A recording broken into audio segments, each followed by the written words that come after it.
Greetings, classmates. Connor here. This week we're doing the LGBT media analysis.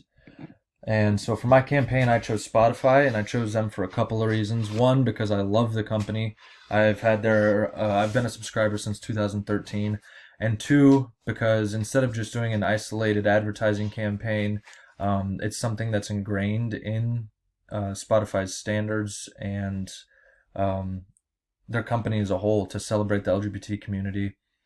And they do this a couple of ways. So during Pride Month in June, they will change the volume bar to rainbow colored instead of just plain green. They also have a Pride genre, so you can always find that. And there's playlists in there curated by LGBT artists. Different genres and groups, even within the Pride community, are highlighted there. And one that I wanted to highlight was Out Now, which the caption to that says, "Listen to tracks that don't hold back. Pride is every day." And I just thought that was super cool. Spotify also has an internship program specifically for women and non-binary students, which is huge. And then following the Orlando shooting in 2016, they launched their hashtag across social media, press play for Pride, which I will get to in a second.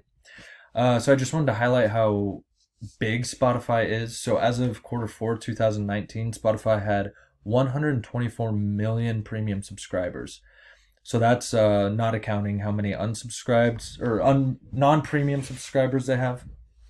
So they have a huge global reach. And to go back to the press play for Pride, when that hashtag was linked to playlists that had commentary from LGBT artists such as Adam Lambert, Brandy Carlisle, Troye Sivan, Kelly Osbourne, and others. So that was a cool way to incorporate more stuff. So is this an example of excellence? I think yes, in every aspect. I don't think there's a better way that Spotify could do it. They also, not just the LGBT community, but just to show that they are very forward thinking as a company as a whole. They also have genres and playlists.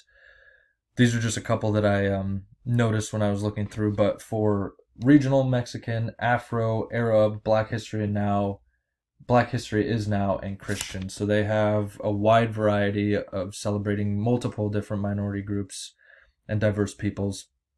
But to go back to, is this excellence? Yes. The context would be its support and celebration of the LGBT community. Complexity is views from all over the world across fault lines. As I said earlier, 124 million subscribers. They make playlists.